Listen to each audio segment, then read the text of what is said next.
इस बार हम आपके लिए पेश कर रहे हैं क़िससुल अंबिया। अब हम जिक्र शुरू करते हैं आदम अलैहिस्सलाम का।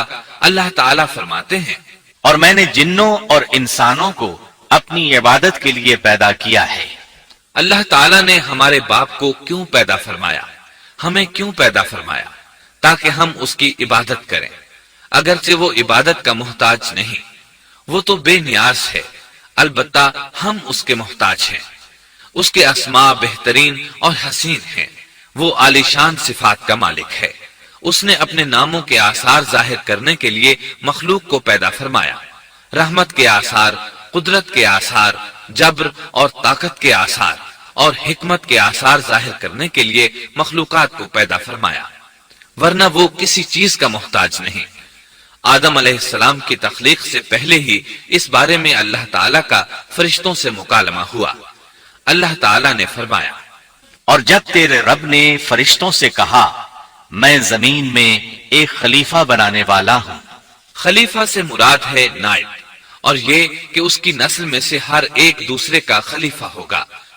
जबकि सैयदना अबू बकर सिद्दीक रजी अल्लाह अन्हु नबी अकरम सल्लल्लाहु अलैहि वसल्लम के खलीफा हुए। सो अल्लाह ने एक खलीफा बनाने का इरादा फरमाया जो जमीन में हुकूमत करे और उसको आबाद करे। अल्लाह ताला ने तुम्हें जमीन से पैदा किया और उसी ने इस जमीन में तुम्हें बसाया है। अल्लाह ताला का इरादा हुआ कि जमीन को आबाद करवाए, जबकि जिन इस काबिल नहीं थे, क्योंकि उनमें इस कदर अक्लो दानिश नहीं थी कि जमीन को पुर रौनक और सरसब्जो शादाब रख सकें। उलमा जिन्नात के बारे में कहते हैं, उनका सबसे बड़ा अक्लमंद जिन इंसानों के 10 साला बच्चे के बराबर अक्ल रखता है। इसलिए जमीन को आबाद करने की सलाहियत अल्लाह ताला ने इंसान को बख्शी। अल्लाह ने इंसान को बेहतरीन ढांचे और हसीन तरीन शक्ल सूरत से नवाजा, फिर अपनी रूह उसमें फूंकी। फरिश्तों ने उससे सवाल किया, ऐसी मखलूक को क्यों पैदा करता है जो जमीन में फसाद करे और खून बहाए? और हम तेरी तस्बीह, हम और पाकीज़गी बयान करते हैं। इसके जवाब में अल्लाह ने फरमाया, जो मैं जानता हूं तुम नहीं जानते। दरअसल फरिश्तों ने किसी तरह मालूम कर लिया था कि आदम की औलाद जमीन में फसाद करेगी, खून रेजी करेगी, लेकिन उन्होंने ये बात एतराज के तौर पर नहीं कही थी, क्योंकि ऐसा एतराज तो गुनाह है और फरिश्ते पलक झपकने के बराबर अल्लाह की मासियत और नाफरमानी नहीं करते, बल्कि वो तो निहायत मुअज़्ज़ज़ इबादत गुजार हैं। किसी बात में अल्लाह पर पेश दस्ती और सबकत नहीं करते और उसके हुक्म पर अमल करते हैं। अल्लाह के हुक्म की नाफरमानी नहीं करते, बल्कि जो हुक्म दिया जाए बजा लाते हैं। इसलिए फरिश्तों का ये पूछना वजाहत तलबी के लिए था। वो तो इंसान के पैदा करने की वजह पूछ रहे थे। वो जमीन में जिन्नात के आमाल और करतूत का मुशाहदा कर चुके थे, यानी अल्लाह ताला ने उन्हें पैदा करके इख्तियार दिया तो वो फितना और फसाद और फिस्क व फुजूर में मुब्तला हो गए। और अब एक और मखलूक जमीन में बसाई जा रही थी, तो इस बात का इम्कान था कि ये मखलूक भी उनके नक्शे कदम पर चले। इसलिए फरिश्तों ने ताज्जुब और हैरत की बिना पर यह सवाल किया था, और पूछने का मकसद ये था कि क्या ये भी जिनों की तरह होंगे। इस तरह उन्हें यह खदशा लाहिक हुआ कि शायद उनसे अल्लाह की इबादत में कोताही या कमी वाक़ हुई है, जिसकी वजह से अल्लाह को नई मखलूक पैदा करना पड़ी। इसलिए उनकी बात में यह भी था कि हम तेरी हमद और सना बयान करते हैं। बहरहाल इनके सवाल के दो मकसद थे। क्या ये जिन्नों की तरह फसाद करने वाली कौम है? क्या हमसे तेरी इबादत में कोताही हुई है? इस पर अल्लाह ताला ने फरमाया, जो मैं जानता हूं वो तुम नहीं जानते। इस मौके पर फरिश्तों के जहनों में एक और बात भी आई। वो आपस में कहने लगे कि अल्लाह ताला जो भी मखलूक पैदा करेगा वो हमसे ज्यादा मुअज़्ज़ज़ और आलिम नहीं हो सकती। यानी जब फरिश्तों ने बाकी मखलूकात का जायजा लिया, मसलन आसमान, जमीन, पहाड़, जिन, चौपायों वगैरह का, तो उन्होंने सोचा ये हमसे ज्यादा मर्तबे वाली नहीं है, लिहाजा ये मखलूक भी पैदा हो रही है तो ये हमसे ज्यादा मर्तबा नहीं रखती। ये हमारा खास मुकाम है कि अल्लाह की तस्बीह में मसरूफ हैं, कुफ्र से महफूज हैं, हर हुक्म बजा लाते हैं, اللہ کے तमाम अहकामात पूरे करते हैं, आसमान और जमीन में उसका हुक्म नाफिज करते हैं और अल्लाह के नजदीक हम सबसे ज्यादा शरफ वाले हैं। लिहाजा अगर ये नई मखलूक इंसान भी पैदा हो जाए तो क्या हुआ, हमसे ज्यादा मुअज्जज और इल्म वाली तो नहीं होगी। बहरहाल जब अल्लाह ताला ने आदम को पैदा किया तो जमीन की मिट्टी लाने का हुक्म फरमाया। चुनाचे अल्लाह ताला के पास मिट्टी लाई गई। इमाम तिरमिजी, इब्ने हिब्बान और इमाम अहमद रहमतुल्लाह अलैहिम ने एक हदीस बयान की है जिसके अल्फाज कुछ यूं हैं। अल्लाह ताला ने आदम अलैहिस्सलाम को मिट्टी की एक मुट्ठी से पैदा फरमाया। इस मिट्टी को अल्लाह ताला ने पूरी जमीन से उठवाया था।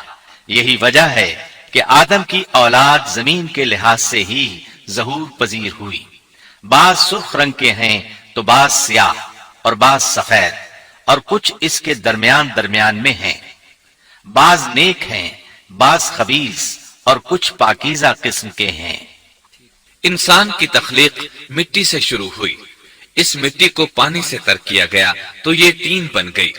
इसी वजह से कुरान मजीद की बाज आयात में तुराब का लफ्ज आया है। तुराब खुश्क मिट्टी को कहते हैं और बाज आयात में तीन का लफ्ज आया है। तीन तर और भीगी मिट्टी को कहते हैं। अल्लाह ताला फरमाते हैं खलक़हु मिन तुराब, यानी आदम को तुराब से पैदा किया गया। मिट्टी की आम हालत को तुराब कहते हैं। और फरमाया, जब आपके रब ने फरिश्तों से कहा कि मैं मिट्टी से बशर को पैदा करने वाला हूं, जब इस मिट्टी को पानी से ज्यादा भिगोया गया तो वो लेसदार होना शुरू हो गई। इसीलिए अल्लाह ताला ने फरमाया, हमने इंसान को लेसदार और चिपकने वाली मिट्टी से पैदा किया। फिर अल्लाह ताला ने अपने मुबारक हाथों से इंसान का ढांचा तैयार किया। अल्लाह ने फरमाया, खलक़तु बियदै, मैंने अपने दोनों हाथों से पैदा किया। अल्लाह ताला ने इंसान की खिलकत फरिश्तों के स्पुर्द न की, बल्कि बजाते खुद उसे तख्लीक के मराहिल से गुजारा और अपने हाथों से उसकी तस्वीर कशी की। अल्लाह ने इंसान को पहले एक मूर्ति की सूरत में ढाला, इसके बाद एक मुकर्रा मुद्दत तक छोड़े रखा, यहाँ तक कि गीली मिट्टी खुश्क हो गई और उसका रंग स्याह हो गया, बदबू आने लगी। फिर वो खनखनाती मिट्टी में बदल गई और आखिरकार आग पर पकी हुई मिट्टी यानी फखार ठेकरी की सूरत इख्तियार कर गई, जिससे मटके वगैरह तैयार किए जाते हैं। स्याह मिट्टी को हमाउन कहते हैं और बदबूदार को मसनून कहते हैं और खनखना कर बोलने वाली मिट्टी को सलसाल कहते हैं और ठीकरी की तरह की मिट्टी को अल फखार कहते हैं। मुख्तलिफ आयात में ये अल्फाज वारिद हुए हैं।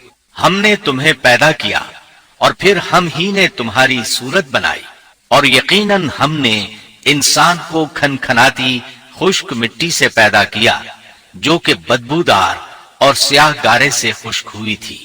अल्लाह ने इंसान को खनखनाती मिट्टी से पैदा किया जो कि ठीकरी की तरह थी। इन तमाम आयात करीमा में कोई तनाकुज, तारुज और इख्तिलाफ नहीं, इसलिए कि इन मुख्तलिफ आयात में इंसान को उसकी तख्लीक के मुख्तलिफ मराहिल की याद दहानी कराई गई है। खुलासा कलाम यह हुआ कि तख्लीक के अमल का पहला मरहला तुराब था, यानी आम हालत वाली खुश्क मिट्टी, फिर तीन यानी भिगोई हुई मिट्टी, फिर लेसदार मिट्टी यानी सलसाल, फिर ठीकरी की तरह की मिट्टी यानी फखार। और ये काम जुमे की आखिरी घड़ी में किया गया। और ये दिन अल्लाह के लिहाज से शुमार होने वाले दिनों में से हमारे दिनों की तरह न था। हमारे और अल्लाह के दिन मुख्तलिफ हैं। तख्लीक आदम दरअसल अल्लाह का करिश्मा है। इंसानों को एक सूरत अता की गई। इस मरहले का तस्करा बुखारी और मुस्नद अहमद की एक रिवायत में है। अल्लाह ने आदम को पैदा किया और उनका कद 60 हाथ या 60 मीटर लंबा था। तमाम जन्नती लोग इस कद्दे आदम के साथ जन्नत में दाखिल होंगे और उस वक्त से लेकर आज तक मखलूक का कद कम होता चला आ रहा है। बाद वाले लोग गुज़श्ता जमाने के लोगों से हमेशा छोटे कद के होते चले आ रहे हैं। बहरहाल सबसे पहले और सबसे लंबे इंसान आदम अलैहिस्सलाम थे। इमाम अहमद ने मुनफरिद तौर पर एक रिवायत बयान की है। اس میں رسول اکرم صلی اللہ علیہ وسلم نے آدم علیہ السلام کی لمبائی 60 ہاتھ یعنی 60 میٹر اور چوڑائی 7 ہاتھ بیان فرمائی ہے۔ سبحان اللہ! سیدنا آدم کس قدر ضخیم اور عظیم مخلوق تھے۔ صحیح مسلم اور مسند احمد کی روایت میں ہے، اللہ نے آدم کو پیدا کیا تو اسے اپنی منشا کے مطابق کچھ عرصہ ڈھانچے کی صورت میں چھوڑے رکھا۔ ابلیس اس کے ارد گرد چکر لگانے لگا۔ اس نے دیکھا کہ وہ پیٹ والا ہے۔ وہ سمجھ گیا کہ یہ مخلوق اپنے آپ پر کنٹرول نہیں کر سکے گی۔ اس حدیث سے معلوم ہوتا ہے کہ انسانوں کی طرح جنات کا پیٹ نہیں ہے، صرف انسان ایسا ہے جس کا اندر والا حصہ کھوکھلا ہے۔ بہرحال اللہ نے انسان کو اس شکل و صورت میں پیدا فرمایا۔ آدم 40 راتیں مجسمے کی صورت میں پڑے رہے۔ جسم موجود تھا لیکن روح نہیں تھی۔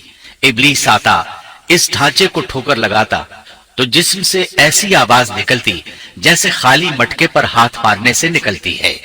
اسی لیے اللہ نے بھی فرمایا ہے کہ وہ کھنکھناتی مٹی سے پیدا کیے گئے۔ آدم علیہ السلام میں روح ڈالنے سے پہلے ایک مرتبہ فرشتوں کا ان کے پاس سے گزر ہوا تو وہ کچھ گھبرا سے گئے۔ ابلیس کو تو بہت زیادہ گھبراہٹ کا سامنا کرنا پڑا۔ وہ گزرتے ہوئے ٹھوکر مارتا اور کہتا، تجھے کسی خاص مقصد کے لیے پیدا کیا گیا ہے۔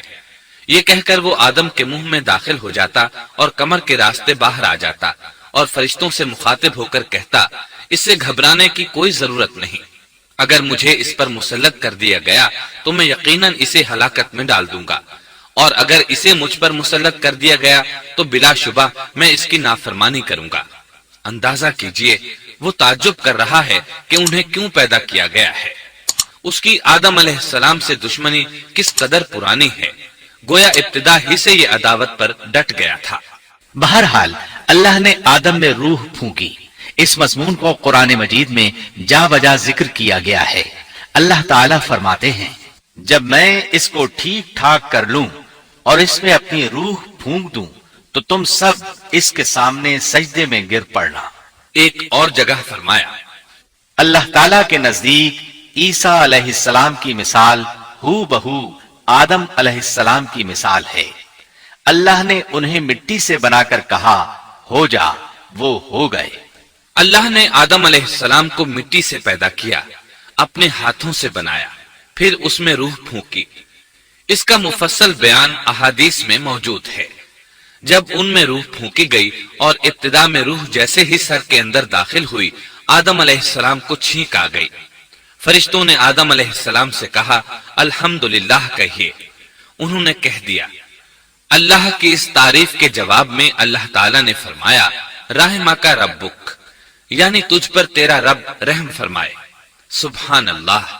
اللہ ذوالجلال والاکرام نے آدم علیہ السلام میں روح مکمل ہونے سے پہلے ہی انہیں اپنی رحمت سے سرفراز فرما دیا۔ بہرحال جب روح ان کی آنکھوں میں داخل ہوئی اور انہوں نے جنت کے پھلوں کو دیکھا تو ان میں غور و فکر کرنے لگے۔ جب روح پیٹ میں داخل ہوئی تو کھانے کی طلب محسوس ہوئی۔ ابھی روح ٹانگوں تک پہنچی نہیں اور کھانے کی خواہش پہلے ہی محسوس ہونے لگی۔ اس جلد بازی اور عجلت کی وجہ سے اللہ تعالیٰ نے فرمایا، انسان جلد باز مخلوق ہے۔ جب آدم علیہ السلام کو پیدا کر دیا گیا تو اللہ تعالیٰ نے ان کی پشت پر ہاتھ پھیرا۔ ہاتھ پھیرتے ہی ان کی پشت سے قیامت تک پیدا ہونے والے انسان باہر نکل آئے۔ آدم کی تمام اولاد ان کے سامنے ظاہر ہو گئی، اور یہ بات نہایت وضاحت اور صراحت کے ساتھ قرآن مجید اور احادیث مبارکہ میں موجود ہے۔ مسلم بن یسار رحمت اللہ علیہ بیان کرتے ہیں کہ سیدنا عمر بن خطاب رضی اللہ عنہ سے کسی نے اس آیت کریمہ کے بارے میں پوچھا، اور جب آپ کے رب نے اولاد آدم کی پشت سے ان کی اولاد کو نکالا اور ان سے انہی کے بارے میں اقرار لیا کہ کیا میں تمہارا رب نہیں؟ سب نے جواب دیا، ہاں کیوں نہیں، ہم سب گواہ بنتے ہیں، تاکہ تم لوگ قیامت کے روز یوں نہ کہو ہم تو اس سے محض بے خبر تھے، یا یوں کہو کہ پہلے پہلے شرک تو ہمارے بڑوں نے کیا اور ہم ان کے بعد ان کی نسل میں ہوئے، لہذا کیا تو ان غلط راہ والوں کے فعل پر ہمیں ہلاکت میں ڈالے گا؟ सैयदना उमर रजी अल्लाह अन्हु ने उस शख्स के सवाल के जवाब में फरमाया, मैंने सुना है कि रसूलुल्लाह सल्लल्लाहु अलैहि वसल्लम फरमा रहे थे, अल्लाह ने आदम अलैहिस्सलाम को पैदा किया, फिर अपने दाएं हाथ को उसकी पुष्ट पर फेरा और उससे नस्ल इंसानी को बाहर निकाला और उनकी तरफ इशारा करके फरमाया, मैंने इन्हें जन्नत के लिए पैदा किया है और ये जन्नत वालों के आमाल करेंगे। फिर अपने हाथ को दोबारा आदम अलैहिस्सलाम की पुष्ट पर फेरा और उससे नस्ल इंसानी को बाहर निकाला और उनकी तरफ इशारा करके फरमाया, मैंने इन्हें आग के लिए पैदा किया है और ये आग वालों के आमाल करेंगे। इस पर एक शख्स ने नबी अकरम सल्लल्लाहु अलैहि वसल्लम से सवाल किया, ऐ अल्लाह के रसूल सल्लल्लाहु अलैहि वसल्लम, तो फिर हमारे आमाल किस हिसाब में शुमार होंगे? आपने जवाब में फरमाया, अल्लाह ताला जब किसी बंदे को जन्नत के लिए पैदा करता है तो उससे जन्नत वालों के काम करवाता है, हत्ता कि जन्नत वाले आमाल में से ही किसी अमल पर उसका मौत से सामना होता है। इस वजह से अल्लाह उसे जन्नत में दाखिल करता है, और जब अल्लाह किसी बंदे को आग के लिए पैदा करता है तो उसे आग वाले आमाल पर लगा देता है, यहां तक कि वो आग वाले आमाल में से किसी अमल पर मरता है। इसकी वजह से अल्लाह उसे आग में दाखिल कर देता है। हर शख्स के लिए उस काम में आसानी पैदा कर दी जाती है जिसके लिए वो पैदा किया गया है। लेकिन ये बात जहन में हर वक्त मौजूद रहनी चाहिए कि अल्लाह ने इंसान को इख्तियार दे रखा है कि वो अपनी अक्ल और फिक्र की रोशनी में अल्लाह के अहकामात पर अमल पैरा होकर खुद को जन्नती बना ले, या अक्ल का दुरुस्त इस्तेमाल न करते हुए शैतान का पटा गले में डाल ले और जहन्नम में जगह बना ले। ये तो अल्लाह ने इंसान को इख्तियार दे रखा है, उसकी मर्जी कि जन्नत वाले अमाल करे या जहन्नम वाले। हर इंसान में दोनों तरफ जाने की ताकत और सलाहियत मौजूद है। अल्लाह ने इंसान को मजबूर नहीं बनाया, अलबत्ता हर इंसान को जो भी रवैया इख्तियार करना था अल्लाह को उसका इल्म था, और उसका इल्म बरहक है, कतई है, उसमें कोई गलती नहीं हो सकती। इसलिए उसने अपने इल्म के मुताबिक तकदीर लिख दी। अब हम जो कुछ करते हैं तकदीर से मजबूर होकर नहीं करते, बल्कि अपने इख्तियार से करते हैं, और चूंकि तकदीर भी अल्लाह के हुक्म से लिखी गई, इसलिए इसमें भी कोई खता वाक़ई नहीं होती। लिहाजा तकदीर का ये मतलब नहीं कि इंसान तकदीर की बिना पर हिदायत मानने या ना मानने पर मजबूर है, ऐसी बात कतन नहीं। और दुरुस्त बात यह है कि तकदीर का मसला बहुत ज्यादा पेचीदा है और मुश्किल तरीन मसाइल में से है। यहाँ इसकी तफसील का मौका नहीं। जब अल्लाह ने आदम अलैहिस्सलाम को पैदा कर लिया और उसमें अपनी रूह फूंक दी तो फरिश्तों को हुक्म दिया कि आदम को सजदा करें। इब्लीस एक बहुत नेक और बुजुर्ग जिन था, उसने कभी अल्लाह की नाफरमानी नहीं की थी। इसी बिना पर वो बुलंद मर्तबा पाकर फरिश्तों में शामिल हो चुका था, लेकिन फरिश्तों की जिन्स से कतन नहीं था। अल्लाह ने उसे इताअत और फरमाबरदारी का सिला दिया था, उसकी इज्जत और इकराम करते हुए आसमान में बसाया था। लम्हा भर के लिए भी उसने अल्लाह की नाफरमानी नहीं की थी।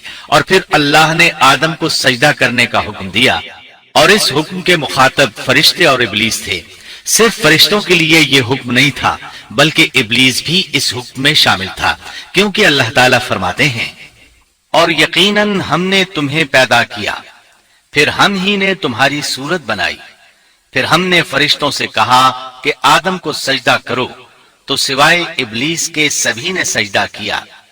वो सजदा करने वालों में शामिल न हुआ।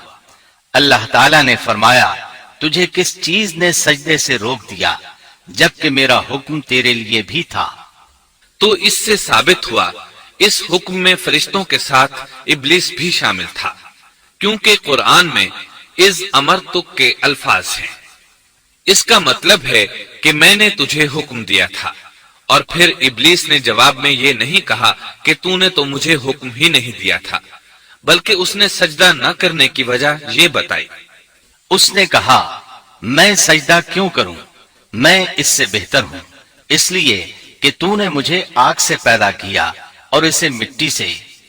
अल्लाह ने हुक्म दिया, तू इससे नीचे उतर जा। غرض جب ابلیس نے نافرمانی کی، سرکشی اور تکبر کا مظاہرہ کیا تو اس وقت اللہ تعالیٰ اور اس کے درمیان مکالمہ ہوا۔ اللہ نے اس کی سرکشی دیکھ کر اسے سزا دیتے ہوئے فرمایا، اس جنت سے اتر جا، تجھے کوئی حق حاصل نہیں کہ تو اس جنت میں رہ کر تکبر کرے۔ ابلیس نے جواب میں کہا، مجھے قیامت کے دن تک مہلت دے دیجئے، یعنی اتنی لمبی عمر دے دیجئے کہ میں قیامت تک زندہ رہوں، موت نہ آئے۔ اللہ نے فرمایا، تجھے مہلت دے دی گئی، لیکن ایک وقت مقررہ تک۔ اور جب شیطان اس طرف سے مطمئن ہو گیا کہ اسے مہلت مل گئی، تب اس نے کہا، چونکہ تو نے مجھے گمراہ کر دیا ہے، اس وجہ سے میں قسم کھاتا ہوں کہ میں انسانوں کی گمراہی کے لیے تیرے سیدھے راستے پر بیٹھ جاؤں گا، پھر ان کے آگے سے، ان کے پیچھے سے، ان کے دائیں سے، ان کے بائیں سے، ان کے پاس آؤں گا، اور آپ ان میں سے اکثر لوگوں کو شکر گزار نہیں پائیں گے۔ اللہ تعالیٰ نے شیطان کا رد کرتے ہوئے فرمایا، یہاں سے ذلیل و خوار ہو کر نکل جا۔ ان میں سے جو شخص بھی تیرا حکم مانے گا، میں ایسے تمام گمراہوں سے جہنم کو بھر دوں گا۔ جو انسان بھی تیرا پیروکار بنے گا، وہ جہنم کا مستحق اور حقدار ٹھہرے گا۔ ایک اور مقام پر اللہ تعالیٰ فرماتے ہیں، جب ہم نے فرشتوں کو حکم دیا کہ آدم کو سجدہ کرو تو ابلیس کے سوا سب نے سجدہ کیا۔ اس نے کہا، کیا میں اسے سجدہ کروں جسے تو نے مٹی سے پیدا کیا ہے؟ اچھا دیکھ لے، اسے تو نے مجھ پر فضیلت دی ہے، اگر مجھے بھی تو نے قیامت تک ڈھیل دی تو میں سوائے چند لوگوں کے اس کی اولاد کو گمراہ کروں گا۔ اس پر اللہ نے فرمایا، جا، ان میں سے جو بھی تیرا فرمانبردار ہو جائے گا تو تم سب کی سزا جہنم ہے، جو پورا پورا بدلہ ہے۔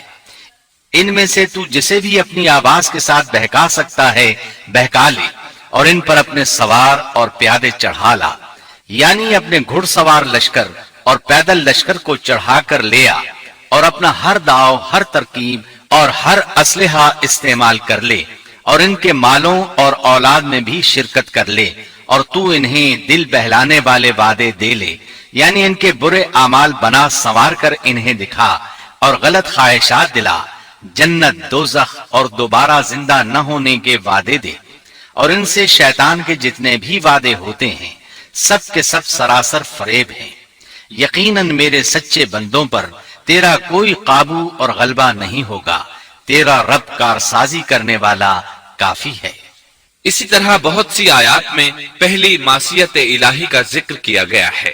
سب سے پہلا نافرمان ابلیس ملعون تھا۔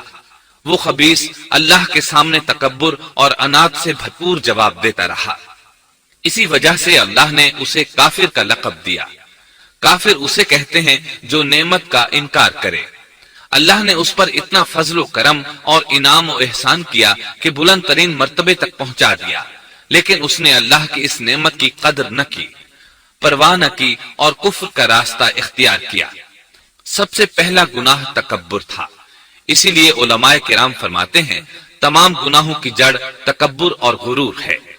نبی اکرم صلی اللہ علیہ وسلم نے اپنی امت کو تکبر نہ کرنے کا سختی سے حکم فرمایا، اس کی برائی، وبال اور ہلاکت سے آگاہ فرمایا۔ آپ نے فرمایا، اللہ اس شخص کی طرف رحمت سے دیکھے گا بھی نہیں جس نے تکبر کی بنا پر کپڑا ٹخنوں سے نیچے لٹکایا۔ اس کے علاوہ نبی صلی اللہ علیہ وسلم نے تو مطلقاً فرما دیا، وہ شخص جنت میں داخل ہونے کے قابل نہیں جس کے دل میں ذرہ برابر بھی تکبر ہے۔ جو شخص اپنے کپڑے، اپنے مکان اور اپنے قبیلے پر فخر کرتا ہے، اس سے اللہ کی رحمت اٹھ جاتی ہے۔ اسی لیے نبی صلی اللہ علیہ وسلم نے جب اپنے صحابہ کرام کو دیکھا کہ مہاجر صحابی انصار صحابہ کے خلاف اور انصاری صحابی مہاجرین صحابہ کے خلاف آواز لگا رہے ہیں، تو آپ نے فرمایا، اس جاہلیت والی پکار کو چھوڑو، یہ بہت بدبودار ہے۔ برادری کی بنیاد پر لڑنا، باہم فخر کرنا برے نتائج کا ذریعہ ہے۔ گناہوں کی بنیاد بھی تکبر ہے۔ اس لیے ہر مومن کو چاہیے کہ اپنے نوکر، خادم، ملازم یا کسی بھی مسکین پر کبھی بھی فخر و غرور کا اظہار نہ کرے، کیونکہ یہی اللہ کی سب سے پہلی نافرمانی وجود میں آئی تھی۔ تکبر کا یہ ذکر ضمناً آ گیا۔ ہم پھر اپنے موضوع کی طرف لوٹتے ہیں۔ اللہ نے آدم علیہ السلام کو پیدا کیا اور انہیں عالم بنا کر ہی تخلیق کیا، یعنی جب وہ پیدا ہوئے تو جاہل نہیں تھے۔ اللہ نے آدم علیہ السلام کو فرشتوں سے بھی بڑا عالم بنا کر پیدا فرمایا۔ بے شمار احادیث میں آدم علیہ السلام کی ابتدا اور ان کے علم کا ذکر موجود ہے۔ جب اللہ نے آدم میں مکمل روح ڈال دی اور وہ اپنے پاؤں پر کھڑے ہو گئے تو اللہ نے انہیں حکم دیا، جاؤ فرشتوں کی جماعت کو السلام علیکم کہو۔ آدم اور فرشتوں کی زبان عربی تھی، یہی زبان اہل جنت کی ہے۔ آدم گئے، جا کر سلام کہا، انہوں نے جواب میں کہا وعلیکم السلام ورحمت اللہ، یعنی تجھ پر اللہ کی سلامتی اور رحمت ہو۔ اللہ نے فرمایا یہ تیرا اور تیری اولاد کا آپس میں ایک دوسرے کو تحفہ اور ہدیہ ہے۔ اللہ نے آدم علیہ السلام کو ابتدا ہی میں تمام نام سکھا دیے۔ مفسرین نے ان ناموں کے بارے میں بہت بحثیں ذکر کی ہیں۔ مضبوط موقف سیدنا عبداللہ بن عباس رضی اللہ عنہما کا ہے کہ اللہ نے آدم علیہ السلام کو ہر چیز کا نام سکھا دیا تھا۔ مثلا یہ پہاڑ ہے، یہ سمندر ہے، یہ پرندہ ہے، یہ درخت ہے وغیرہ۔ وہ آسمان اور زمین کی ہر چیز کا نام جانتے تھے۔ یہ علم کیسا تھا، انسان نے کس طرح ہر چیز کا نام پہچان لیا۔ یقیناً اللہ انسان میں یہ طاقت پیدا کر سکتا ہے کہ وہ ہر علم کا احاطہ کر سکے۔ اللہ نے آدم علیہ السلام کو ہر چیز کا نام اور اس کی صنعت اور کام بھی معلوم کرا دیا۔ آگ، لوہے، لکڑی، غرض ہر چیز کا نام اور استعمال ذہن میں ڈال دیا۔ وہ کس قدر عظیم علم سے بہرور ہوئے، سبحان اللہ۔ بہرحال اللہ نے آدم علیہ السلام کو صرف شکل و صورت اور تخلیق ہی میں بلند مرتبہ عطا نہیں کیا تھا، بلکہ عقل و علم کے لحاظ سے بھی بلند درجے اور مقام پر فائز کیا تھا، جیسا کہ اللہ تعالیٰ فرماتے ہیں اللہ نے آدم علیہ السلام کو ہر چیز کا نام سکھا دیا، پھر ان چیزوں کو فرشتوں پر پیش کیا۔ مجھے ان چیزوں کے نام بتاؤ اگر تم سچے ہو۔ مطلب یہ کہ تم اپنے دعوے میں کہاں تک سچے ہو؟ جب آدم کی تخلیق ہوئی تو تم نے کہا تھا اللہ جو چاہے پیدا کر لے، قسم ہے وہ ہم سے زیادہ معزز اور عالم نہیں ہوگا۔ اس دعوے میں اگر تم سچے ہو تو ذرا ان اشیاء کے نام تو بتاؤ۔ اللہ تعالیٰ نے آدم علیہ السلام کا زیادہ معزز ہونا، مکرم ہونا اور علم و معرفت والا ہونا واضح کرنے کے لیے فرشتوں کو حکم دیا کہ آدم علیہ السلام کو سجدہ کریں۔ یہ سجدہ تعظیمی تھا، عبادت والا سجدہ نہیں تھا۔ سجدہ تعظیمی پہلے وقتوں میں جائز تھا، لیکن اب حرام ہے۔ اسی لیے تو یعقوب علیہ السلام، ان کی بیوی اور 11 بیٹوں نے یوسف علیہ السلام کو سجدہ کیا تھا۔ بہرحال فرشتوں نے آدم علیہ السلام کو سجدہ کیا۔ اس سے معلوم ہو جاتا ہے کہ کون زیادہ عزت اور عظمت والا ہے۔ یقیناً آدم علیہ السلام زیادہ شرف اور منزلت کے حقدار ٹھہرے۔ جب اللہ تعالیٰ نے ان کی عزت، تکریم اور تعظیم ثابت فرما دی، تب علم و معرفت میں ان کی برتری ثابت کرنے کے لیے فرمایا اگر تم اپنے قول میں سچے ہو تو ان چیزوں کے نام بتاؤ۔ تب فرشتوں نے کہا، فرشتے کہنے لگے اے اللہ تو پاک ہے، ہمیں تو صرف اتنا ہی علم ہے جتنا تو نے ہمیں سکھا رکھا ہے، مکمل حکمت و علم والا تو ہی ہے۔ اللہ تعالیٰ نے آدم علیہ السلام سے فرمایا اے آدم تم ان فرشتوں کو ان چیزوں کے نام بتاؤ۔ آدم ہر چیز کا نام بتانے لگے، کسی جگہ بھی انہوں نے غلطی نہیں کی۔ جب انہوں نے فرشتوں کو تمام چیزوں کے نام بتا دیے تو اللہ تعالیٰ نے فرشتوں کو مخاطب کر کے کہا کیا میں نے تمہیں پہلے ہی نہیں کہہ دیا تھا کہ زمین اور آسمان کا غیب میں ہی جانتا ہوں، اور میرے علم میں ہے جو تم ظاہر کر رہے ہو اور جو چھپا رہے ہو۔ یہاں ذہن میں سوال ابھرتا ہے کہ فرشتے کیا چھپا رہے تھے؟ وہ راز والی بات یہی تھی کہ اللہ ہم سے زیادہ معزز اور عالم مخلوق پیدا نہیں کرے گا۔ اس کے بعد اللہ تعالیٰ نے اما حوا کو پیدا فرمایا۔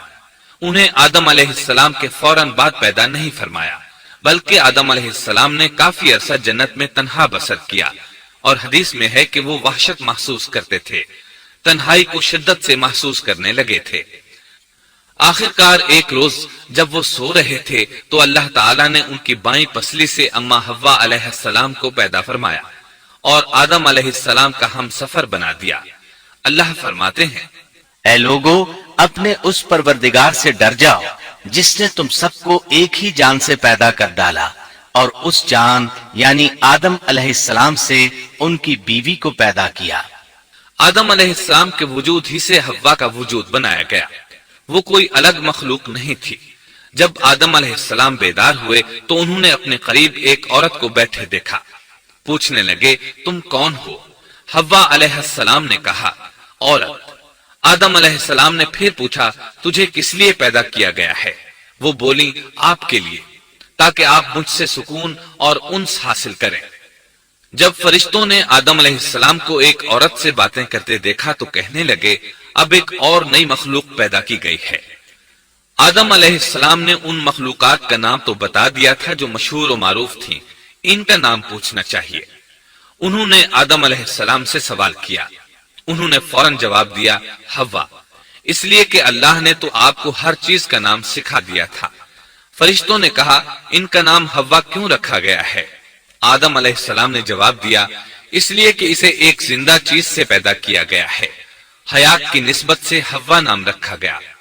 مسلم شریف میں ہے، سیدنا ابو ہریرہ رضی اللہ عنہ روایت کرتے ہیں کہ رسول اللہ صلی اللہ علیہ وسلم نے فرمایا جو شخص اللہ اور آخرت کے دن پر ایمان رکھتا ہے، جب وہ کسی معاملے کے لیے حاضر ہو تو بھلائی والی بات کرے یا خاموش رہے، اور عورتوں کے بارے میں بھلائی کی وصیت حاصل کر لو، یعنی ان کے ساتھ اچھا سلوک کرو، کیونکہ عورت پسلی سے پیدا کی گئی ہے اور پسلی میں زیادہ ٹیڑھا حصہ اوپر والا حصہ ہوتا ہے۔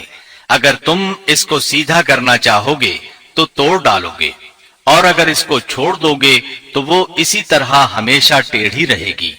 عورتوں کے بارے میں بھلائی کی وصیت حاصل کر لو۔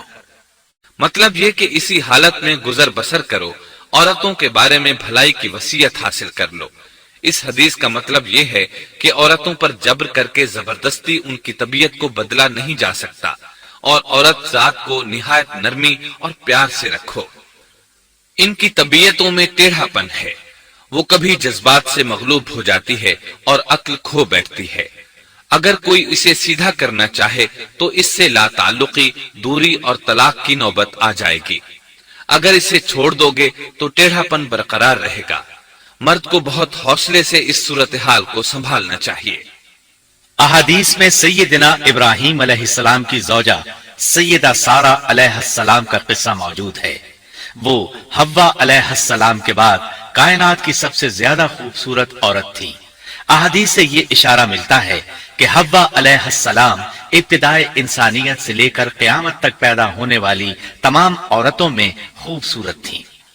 اب ابلیس لگا اپنے وسوسے شروع کرنے۔ آدم اور حوا علیہ السلام دونوں اللہ کے حکم سے جنت میں تھے کہ شیطان نے انہیں پھسلانے کی کوشش شروع کر دی۔ اللہ تعالیٰ فرماتے ہیں اور ہم نے کہہ دیا اے آدم تم اور تمہاری بیوی جنت میں رہو اور جہاں سے چاہو با فراغت کھاؤ۔ جنت بھی کیسی؟ اللہ فرماتے ہیں وہ جنت کہ جس کی چوڑائی ہی آسمانوں اور زمین کے برابر ہے۔ سو اس جنت میں سے جو چاہو سو کھاؤ، کچھ بھی منع نہیں سوائے ایک درخت کے، چنانچہ ارشاد ہوا اور ہم نے کہا اے آدم تم اور تمہاری بیوی جنت میں رہو، پھر جس جگہ سے چاہو با فراغت کھاؤ، اور اس درخت کے پاس مت جاؤ ورنہ ظالموں میں سے ہو جاؤ گے۔ ایک اور جگہ فرمایا اور جب ہم نے فرشتوں سے کہا کہ آدم کو سجدہ کرو تو ابلیس کے سوا سب نے سجدہ کیا۔ ابلیس نے انکار کیا تو ہم نے کہا اے آدم یہ تیرا اور تیری بیوی کا دشمن ہے، خیال رکھنا ایسا نہ ہو کہ وہ تم دونوں کو جنت سے نکلوا دے اور تو مصیبت میں پڑ جائے۔ یہاں تو تجھے آرام ہے، نہ تو بھوکا ہے اور نہ ننگا، اور نہ تو یہاں پیاسا ہوتا ہے، نہ دھوپ سے تکلیف اٹھاتا ہے۔ گویا اللہ نے سیدنا آدم علیہ السلام کو وسوسے سے پہلے ہی خبردار کر دیا تھا۔ ان آیات سے یہ بھی پتا چلا کہ انسان سے ابلیس کی عداوت اور دشمنی ابتدا ہی سے چلی آ رہی ہے، اور یہ بھی ثابت ہوا کہ جو لوگ کہتے ہیں کہ انسان ابتدا میں ننگا تھا ان کا قول صحیح نہیں، اس لیے کہ اللہ تعالیٰ نے جنت میں بھی آدم علیہ السلام پر لباس رکھا اور زمین میں بھی لباس نازل کر دیا۔ जैसा कि अल्लाह ताला फरमाते हैं, ए आदम की औलाद, हमने तुम पर लिबास को नाजिल किया जो तुम्हारी शर्मगाहों को छुपाता है और जीनत का सबब भी है, और तकवा का लिबास इससे भी बेहतर है। लिहाजा आदम इब्तिदा में नंगे नहीं थे। उन्हें तो नंगेपन का इल्म ही नहीं था, न ही उनकी बीवी को बरहना होने का इल्म था। अल्लाह ने आदम अलैहिस्सलाम को कामिल नेमतों से नवाजा, भूख न प्यास, यहाँ तक कि प्यास के असबाब से भी महफूज, न गर्मी और न धूप, फिर बे इंतहा हुस्न व जमाल, मशक्कत न तकलीफ, बदबख्ती न बदकिस्मती। आदम और हव्वा अलैहिस्सलाम के दिलों में वसवसा डालने के बारे में भी कुरान ने रोशनी डाली है। फिर शैतान ने उन दोनों के दिलों में वसवसा डाला। ये वसवसा उसने उन दोनों को तमा दिलाने की सूरत में पूरा किया, और ये तमा दिलाई कि इस दरख्त को खाने से हमेशगी और बका मिलती है और कभी न खत्म होने वाली बादशाहत हासिल होती है। और इस वसवसे का मकसद ये था ताकि उनका पर्दा बदन जो एक दूसरे से पोशीदा था, दोनों के रूबरू बेपर्दा कर दे। उनकी शर्मगाहों को नंगा करने के लिए उसने ऐसा किया। वो दोनों कपड़े में मलबूस थे, सतर ढांप रखा था। जब उन्होंने इस दरख्त से खाया तो लिबास नीचे गिर गया, दोनों बराहना हो गए। यही शैतान चाहता था कि उन्हें बराहना कर दे, अल्लाह की नाफरमानी पर उकसाए। इरशाद होता है, शैतान ने उन्हें वसवसा डाला, कहने लगा, ए आदम, क्या मैं तुझे दायमी जिंदगी का दरख्त और वो बादशाहत न बतला दूं जो कभी पुरानी न हो? जब तुम इस दरख्त से खाओगे तो हमेशा जिंदा रहने वाले बन जाओगे और जबरदस्त बादशाहत हासिल कर लोगे। उसने ये तमन्ना भी दिलाई। तुम्हारे रब ने तुम दोनों को इस दरख्त से इसलिए मना किया है कि तुम दोनों फरिश्ते न बन जाओ या हमेशा जिंदा रहने वाले न बन जाओ। यानी तुम इस दरख्त से खा लोगे तो फरिश्ते बन जाओगे और हमेशा कायम दायम रहोगे। फिर वो वसवसा डालते हुए झूठी कस्में खाने लगा, जैसा कि इरशाद होता है, और उन दोनों के रूबरू कस्में खाने लगा कि यकीन आ जाए मैं आपका खैर खा हूं। अल्लाह की कसम खाने लगा और उस वक्त से झूठी कस्मों की इब्तिदा हुई। उसने उन दोनों को फरेब देकर बहका लिया, जैसा कि फरमाया, फदल्लाहु मा बिगुरूर, यानी धोखे से उन्हें फुसलाया, हालांकि उन्हें किसी चीज की कमी नहीं थी। भला वहां क्या मुहताजी हो सकती थी? जन्नत में सुकून से जिंदगी बसर कर रहे थे। जन्नत से बढ़कर क्या चाहिए? हमेशा के लिए जन्नत मिल चुकी थी। अल्लाह ताला फरमाते हैं, उन दोनों ने जब दरख्त को चखा, दोनों का पर्दा बदन एक दूसरे के रूबरू खुल गया। दोनों अपने बदनों पर दरख्तों के पत्ते जोड़ जोड़ कर रखने लगे। कपड़े उतरने पर दोनों को हया आई, इसलिए कि इंसान की फितरत में बराहना होने की नापसंदीदगी शामिल है। बराहना हो गए तो कोई लिबास नहीं था, इसलिए दरख्तों के पत्ते जोड़कर जिस्म ढांपने लगे। हदीस में आया है, आदम भागने लगे तो अल्लाह ने पुकारा, आदम मुझसे भागते हो? आदम बोले, अल्लाह, मैं शर्म की बिना पर भाग रहा हूं और इस वजह से कि तेरे सामने बराहना कैसे रहूं, फिर ये कि नाफरमानी का इर्तिकाब भी कर चुका हूं। यहां एक सवाल पैदा होता है, दोनों में से पहले खाने वाला कौन था? इस बारे में राजिह कौल ये है कि वो हव्वा अलैहिस्सलाम थी। उन्हीं ने आदम अलैहिस्सलाम को तमा दिलाते हुए इस गलती पर आमादा किया था, जैसा कि बुखारी शरीफ में नबी अकरम सल्लल्लाहु अलैहि वसल्लम ने फरमाया, अगर हव्वा न होती तो कोई औरत अपने खावंद से खियानत न करती। हव्वा अलैहिस्सलाम ने उन्हें गलती में मुब्तला किया था। अगर हव्वा अलैहिस्सलाम न होती तो आदम भी खयानत में मुब्तला न होते और ना मासियत में मुब्तला होते। तब अल्लाह ने उन्हें पुकारा, क्या मैंने तुम दोनों को इस दरख्त से नहीं रोका था? और क्या ये नहीं कहा था कि शैतान तुम्हारा खुला दुश्मन है? अब तवज्जो तलब बात यह है कि उस मौके पर दोनों ने क्या तर्ज अमल इख्तियार किया। क्या वो दोनों अपनी मासियत पर बजिद रहे और तकब्बुर करने लगे, जैसा कि इब्लीस ने सजदा करने से इनकार किया था और फिर लगा था अपनी मासियत पर इसरार करने, या उन दोनों ने तौबा कर ली? जी हां, दोनों ने तौबा कर ली, जैसा कि कुरान मजीद में आता है। दोनों ने कहा, ऐ हमारे रब, हमने अपना बड़ा नुकसान किया, और अगर तू हमारी मगफिरत न करेगा और हम पर रहम न करेगा तो वाकई हम खसारा पाने वालों में से हो जाएंगे। इस किस्से में एक सवाल ये जहन में पैदा होता है कि जब सैयदना आदम अलैहिस्सलाम को इब्लीस ने सजदा न किया तो अल्लाह ताला ने उसे मरदूद बनाकर जन्नत से निकाल दिया। फिर वो सैयदना आदम अलैहिस्सलाम को उस दरख्त के करीब किस तरह ले गया जबकि वो जन्नत से बाहर हो चुका था। कुरान करीम में इस बारे में ये अल्फाज आए हैं, फिर शैतान ने उनके दिलों में वसवसा डाला। ये वसवसा उसने कैसे डाला जबकि वो जन्नत से निकाला जा चुका था? मुफस्सिरीन ने इसके जवाब में लिखा है कि उसने जन्नत से बाहर रहकर ये वसवसा डाला था। जैसे आजकल तार और बगैर तार के आवाज को दूर दराज इलाकों तक पहुंचाया जा सकता है, ऐसे ही शैतान ने अपनी ताकत से ये वसवसा उनके दिलों तक पहुंचाया। लगे हाथों इब्लीस की हकीकत भी सुन लें। इब्लीस के लफ्जी मानी इंतहाई मायूस के हैं।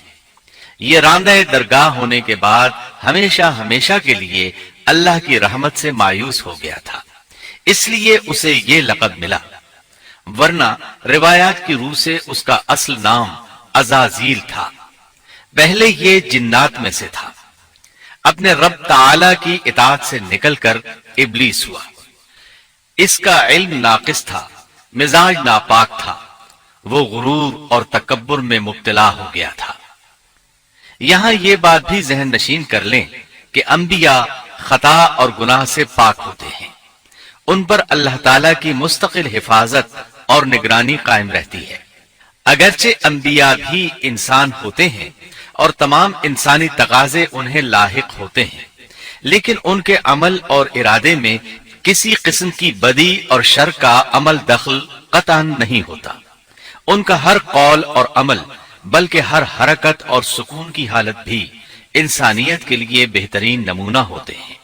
अलबत्ता बशर होने की वजह से भूल का इम्कान होता है, ताहम भूल हो जाने की सूरत में उन्हें फौरन ही खबरदार कर दिया जाता है। भूल हो जाना बशरी तबीयत का खासा है। अल्लाह ताला ने हर इंसान की फितरत में ये चीज रखी है। अंबिया से भूल चूक हो जाने में भी अल्लाह ताला की कई एक हिकमतें पोशीदा हैं। मसलन बहुत सी कौमें अपने नबियों के मोजज़ात देखकर उनमें रबूबियत की सिफात की कायल हो गई। यहां तक कि बाज कौमों ने अपने नबियों को अल्लाह या अल्लाह का बेटा भी जाना। जब अंबिया से भूल और लग़ज़िशें हुई तब गोया लोगों पर यह वाज़ेह किया गया कि ये इलाह नहीं है। इलाह होते तो किस तरह इनसे भूल हो सकती थी। इससे यह बताना भी मकसद था कि अंबिया इंसान ही होते हैं, कोई मावराई मखलूक नहीं होते। सैयदना आदम अलैहिस्सलाम के वाक़े पर गौर करने से यह हकीकत मजीद वाज़ेह हो जाती है कि सैयदना आदम अलैहिस्सलाम की ये लग़ज़िश गुनाह नहीं थी। ममनुआ दरख्त का फल खाते ही सैयदना आदम अलैहिस्सलाम और अम्मा हव्वा का लिबास उतर गया था। इस लिबास के बारे में मुफस्सिरीन ने लिखा है कि वो लिबास दरअसल नूर का था, यानी वो जन्नत का खास लिबास था जो सिर्फ उसी आलम में पहना जा सकता है। अल्लाह ताला ने अपने फजलो करम से जन्नत में उनकी सतरपोशी का इंतजाम फरमा दिया। अल्लाह का हुक्म हुआ, जन्नत से उतर जाओ, तुम आपस में एक दूसरे के दुश्मन होगे और तुम्हारे वास्ते जमीन में रहने की जगह है और एक वक्त तक नफा हासिल करना है। फरमाया, तुम वहीं जिंदगी बसर करोगे और वहीं मरोगे और वहीं से दोबारा निकाले जाओगे। कुरान मजीद के दीगर मकामात में भी इस किस्से की तफसील मौजूद है। मसलन फरमाया, और इससे कब्ल हमने आदम से एक आहद लिया था मगर वो भूल गए और हमने उनमें कोई अज़्म नहीं पाया। अल्लाह ताला फरमाते हैं, और जब हमने फरिश्तों से कहा आदम को सजदा करो तो इब्लीस के सिवा सबने सजदा किया, उसने साफ इनकार कर दिया। तो हमने कहा, ऐ आदम, ये तेरा और तेरी बीवी का दुश्मन है, ख्याल रखना ऐसा न हो वो तुम दोनों को जन्नत से निकलवा दे और तू मुसीबत में पड़ जाए। यहाँ तो तुझे ये आराम है कि न तू भूखा होता है और न नंगा, और न तू यहाँ प्यासा होता है और न धूप से तकलीफ उठाता है। लेकिन शैतान ने उसे वसवसे में डाल दिया, कहने लगा मैं आपको दायमी जिंदगी के दरख्त और वो बादशाहत बतलाऊं जो कभी पुरानी न हो। चुनाचे उन दोनों ने उस दरख्त से खाया, बस उनके सतर खुल गए और वो बहिश्त के पत्ते अपने ऊपर चिपकाने लगे। आदम ने अपने रब की नाफरमानी की, बस बहक गया। फिर उसके रब ने नवाजा, उसकी तरफ तवज्जो फरमाई और उसकी रहनुमाई की। हुक्म हुआ तुम दोनों यहाँ से उतर जाओ, तुम आपस में एक दूसरे के दुश्मन हो। अब तुम्हारे पास जब कभी मेरी तरफ से हिदायत पहुंचे तो जो मेरी हिदायत की पैरवी करे न तो वो बहकेगा न तकलीफ में पड़ेगा। हाँ, जो मेरी याद से रूगर्दानी करेगा उसकी जिंदगी तंगी में रहेगी और बरोज़े क़यामत हम उसे अंधा करके उठाएंगे। आदम अलैहिस्सलाम जमीन पर उतरे और अपने रब से तौबा के कलिमात सीख लिए। वो कलिमात ये हैं, ऐ हमारे रब, हमने अपना नुकसान किया और अगर तूने हम पर मग़फ़िरत और रहमत न फरमाई तो हम खसारा उठाने वालों में से हो जाएंगे। आदम अलैहिस्सलाम जमीन पर उतरे और उनके साथ हव्वा अलैहिस्सलाम भी उतरी और उनके साथ ही इब्लीस को भी उतारा गया।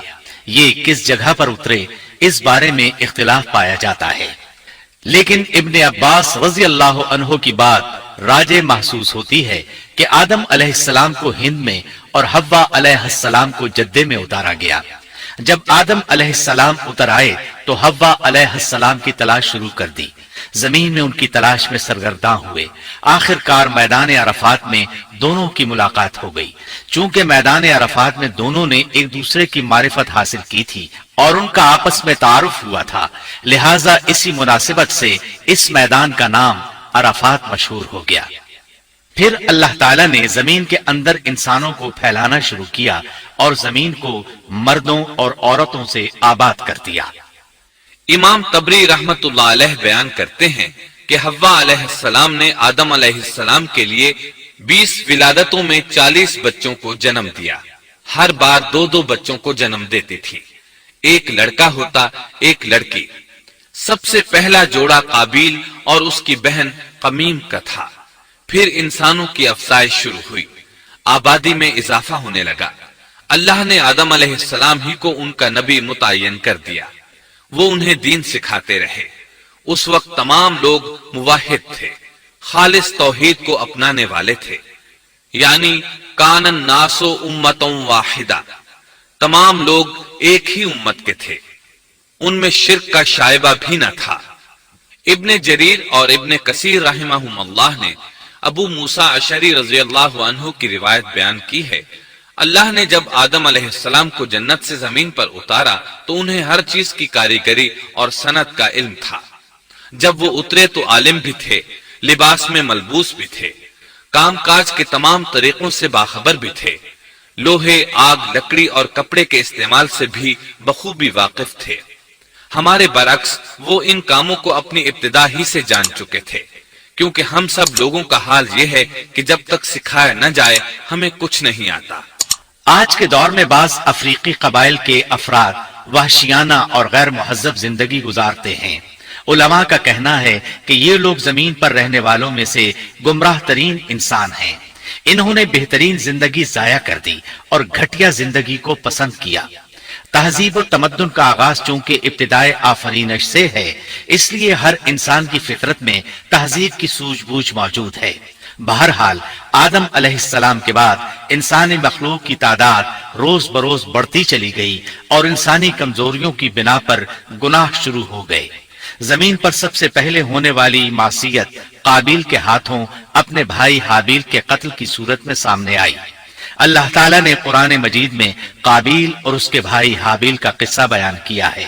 काबिल करख्त और दुरुस्त तबीयत का मालिक था, जबकि उसका भाई हाबिल रहमदिल और नर्म तबीयत था। काबिल खेती बाड़ी करता था और हाबिल मवेशी चराता था। हाबिल के नर्म दिल होने की एक वजह उसका बकरियां चराना था, क्योंकि एक चरवाहा अपनी बकरी को भूखा देखकर उसे चारा खिलाए बगैर नहीं रहता। نہیں وہ किसी बकरी को प्यासा देखकर उसे भूल जाता है। अपने जानवर पर उसकी ताकत से ज्यादा बोझ भी नहीं लादता। बनी नौ इंसान की तादाद में इजाफे के लिए उस वक्त ऐसा कानून था जो अब हराम है, और वो है बहन के साथ निकाह। चूंकि उस वक्त के सब लोग आदम अलैहिस्सलाम की हकीकी औलाद थे और आपस में बहन भाई थे, इसलिए उस वक्त की शरीयत की रूह से काबिल अपने साथ जुड़वा पैदा होने वाली बहन के सिवा किसी दूसरी बहन से शादी कर सकता था, और इसी तरह हाबिल अपने साथ जुड़वा पैदा होने वाली बहन के अलावा किसी दूसरी बहन से शादी कर सकता था। इसकी सूरत यह थी कि काबिल की शादी हाबिल की बहन से हो और हाबिल की शादी काबिल की बहन से हो। लेकिन हुआ ये कि हाबिल की बहन खूबसूरती में काबिल की बहन से कम थी, इसलिए काबिल ने हाबिल की बहन से शादी करने से इनकार कर दिया और अपनी जुड़वा बहन से शादी की ख्वाहिश जाहिर की। लेकिन ऐसा करना आदम अलैहिस्सलाम की शरीयत में हराम था। आप नबी भी थे और रसूल भी। रसूल और नबी में फर्क यह है कि रसूल पर शरीयत और अहकाम नाजिल होते हैं, लेकिन नबी पर शरीयत नाजिल नहीं होती। अलबत्ता उसकी तरफ वही नाजिल होती है और मौजज़ात अता किए जाते हैं, जबकि शरीयत सिर्फ रसूलों ही पर नाजिल की जाती है। आदम अलैहिस्सलाम भी चूंकि रसूल थे, इसलिए उनकी शरीयत में ये कानून था कि कोई शख्स अपने साथ जुड़वा पैदा होने वाली बहन के साथ शादी नहीं कर सकता। काबिल इस शरई हुक्म की वजह से गजबनाक हो गया। उसने ताज्जुब का इजहार करते हुए इस कानून को मानने से इनकार कर दिया। आदम अलैहिस्सलाम ने इन दोनों के दरमियान फैसला करते हुए इन्हें हुक्म दिया कि दोनों अल्लाह के हुजूर एक हदिया पेश करें। हदिया उस जानवर को कहते हैं जिसे अल्लाह के नाम पर ज़बह करके फुकरा में तकसीम कर दिया जाए। इससे मकसूद अल्लाह के लिए अपनी नीयत को खालिस करना होता है। इस अमल को कुर्बानी कहा जाता है।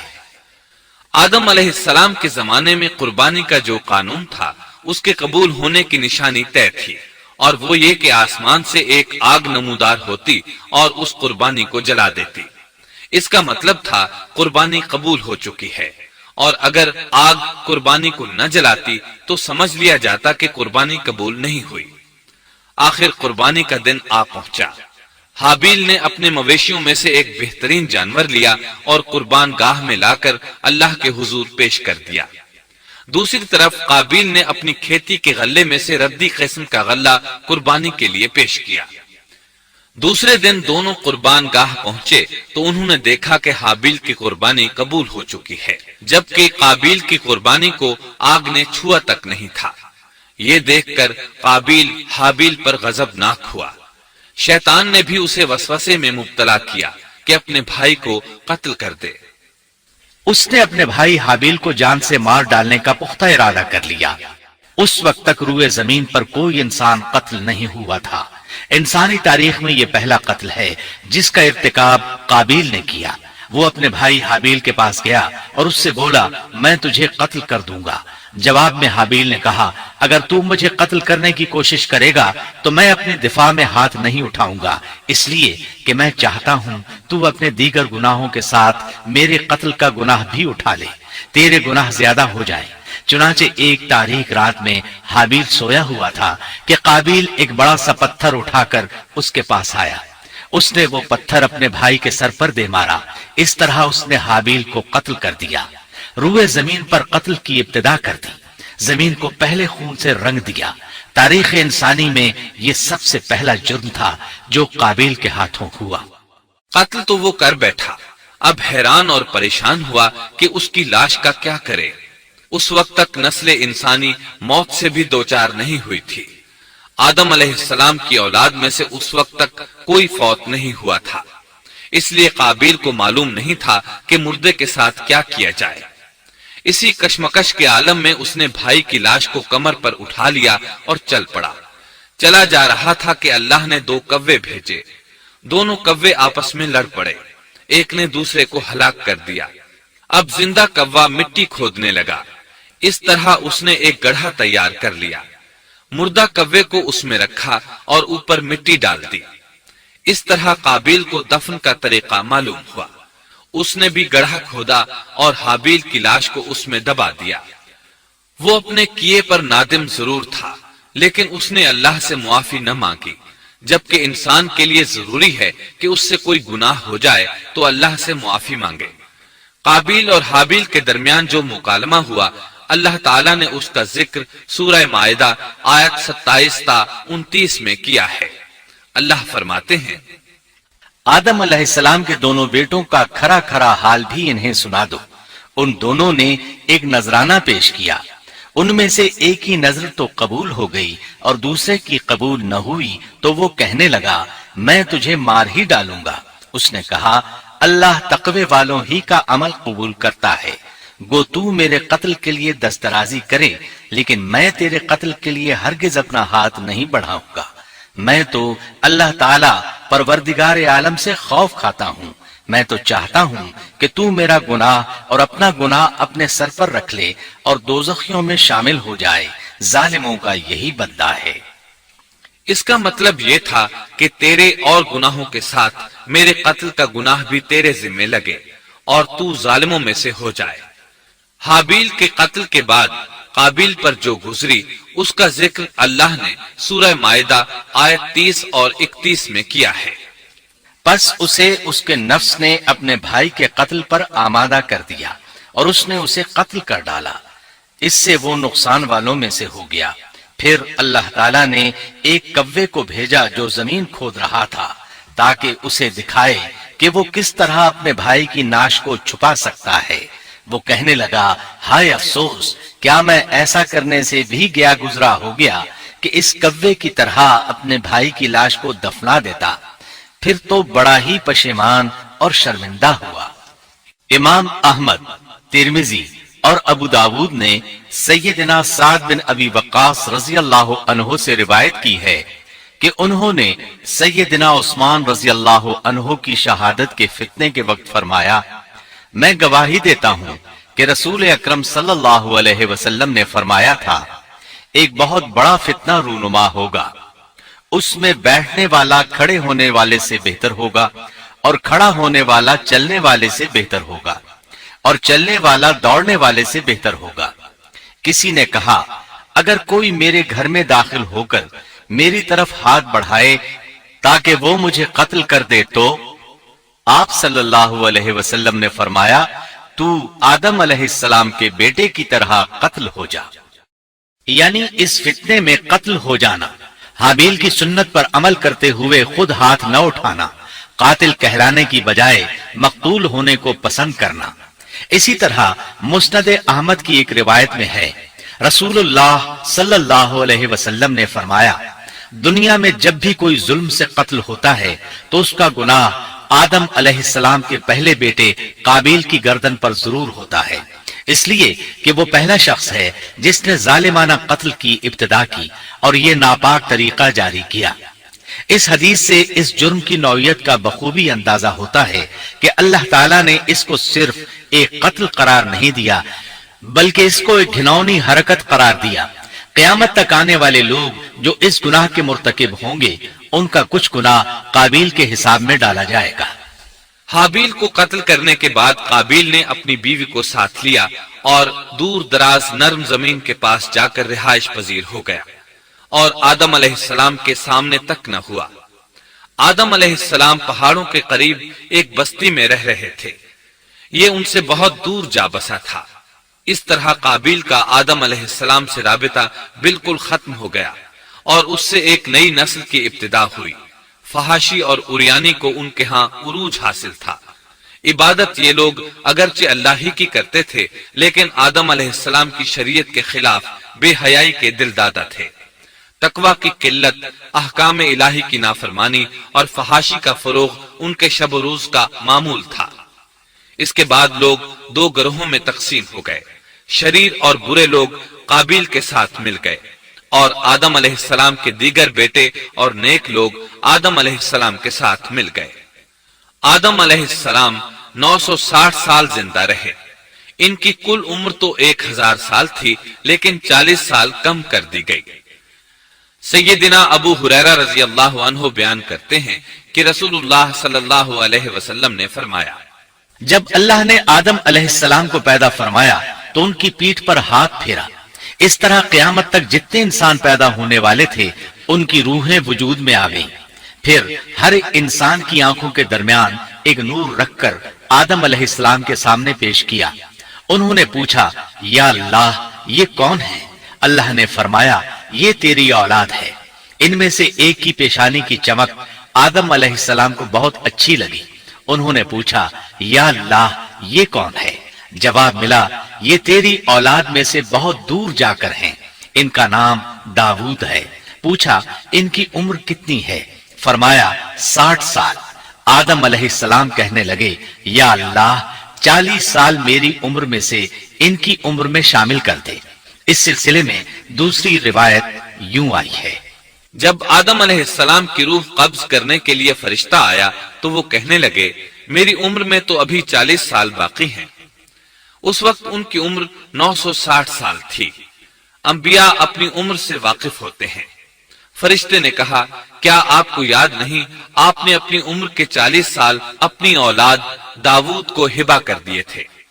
रसूलुल्लाह सल्लल्लाहु अलैहि वसल्लम ने फरमाया, चूंकि आदम अलैहिस्सलाम ने इनकार किया तो उनकी औलाद भी इनकार की आदी है। आदम अलैहिस्सलाम खुद भूल गए, उनकी औलाद भी भूलती है। आदम अलैहिस्सलाम ने खता की, उनकी औलाद भी खता करती है।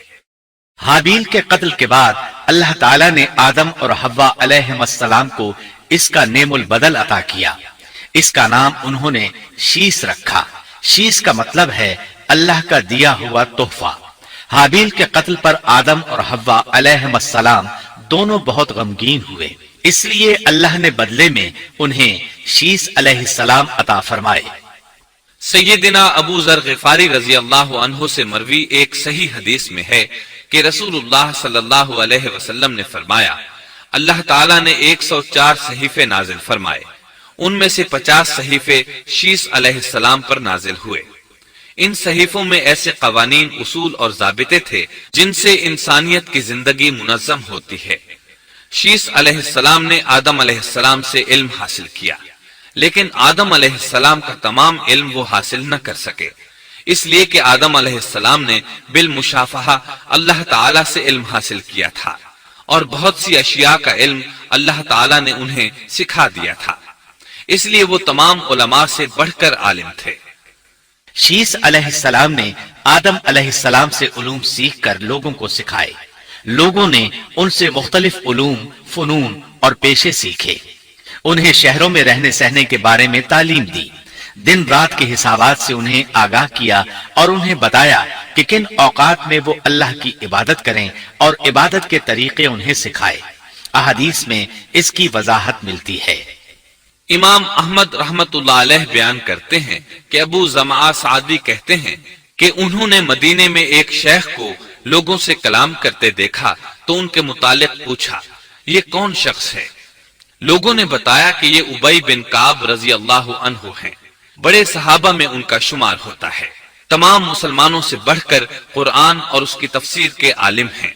अबू जमा फरमाते हैं कि उबई बिन काब रजी अल्लाह अन्हु उस वक्त ये वाकया बयान कर रहे थे कि जब आदम अलैहिस्सलाम की वफात का वक्त करीब आया तो उन्होंने अपने बेटों से फरमाया, मेरा जन्नत के फल खाने को जी चाहता है। जन्नत के फल दुनियावी फलों जैसे ही होते हैं। सेब, अनार, अंगूर ये सब जन्नत में मौजूद थे। जन्नत के और दुनिया के फलों में फर्क ये है कि दुनियावी फल बदबूदार हो जाते हैं, जबकि जन्नती फल कभी बदबूदार नहीं होते। इसी तरह दुनियावी फलों का जायका आर्जी होता है, जबकि जन्नती फलों का जायका हमेशा बरकरार रहता है। इसलिए आदम अलैहिस्सलाम ने चाहा कि वो जन्नत के फल खाएं। चुनाचे उनके बेटे तलाश में निकल गए। उन्होंने अपने साथ कुल्हाड़े, कुदालें और टोकरियां ले ली। रास्ते में उन्हें फरिश्ते मिले। उनके पास आदम अलैहिस्सलाम का कफन और खुशबू वगैरह थी। उन्होंने पूछा, आदम के बेटो, किस चीज की तलाश में हो? कहां जा रहे हो? उन्होंने जवाब में कहा, हमारे वालिद मरीज हैं, उन्हें जन्नत के फलों की ख्वाहिश है। फरिश्ते उनके सामने इंसानी शक्ल में आए थे। उनकी बात सुनकर बोले, वापस जाओ, तुम्हारे वालिद फौत होने के करीब हैं। अब उनमें इतनी ताकत नहीं रही कि फल खा सकें। जब फरिश्ते आदम अलैहिस्सलाम की रूह कब्ज करने के लिए आए تو हव्वा अलैहिस्सलाम ने उन्हें पहचान लिया। वो बुलंद आवाज से आदम अलैहिस्सलाम को पुकारने लगी, उनके साथ चिमड़ गईं। आदम अलैहिस्सलाम बोले, मुझसे अलग हो जाओ, पहले भी मुझे तुम्हारी वजह से मुसीबत पहुंची थी, मेरे और मेरे रब के फरिश्तों के दरमियान से हट जाओ। फिर फरिश्तों ने आदम अलैहिस्सलाम की रूह कब्ज की, उन्हें गुस्ल दिया, कफन पहनाया, खुशबू लगाई, आपकी कब्र खोदी। फिर उन्होंने आदम अलैहिस्सलाम की नमाज जनाजा अदा की। उसके बाद उन्हें कब्र में उतारा, फिर ऊपर मिट्टी डाल दी और बोले, आदम के बेटो, तुम्हारे लिए यही तरीका है। उस वक्त तक लोग कफन दफन के अहकामात से वाकिफ नहीं थे। उन्हें इल्म न था कि काबिल ने अपने भाई को कैसे दफन किया था, इसलिए फरिश्तों को भेजा गया ताकि तदफीन का तरीका बता दें।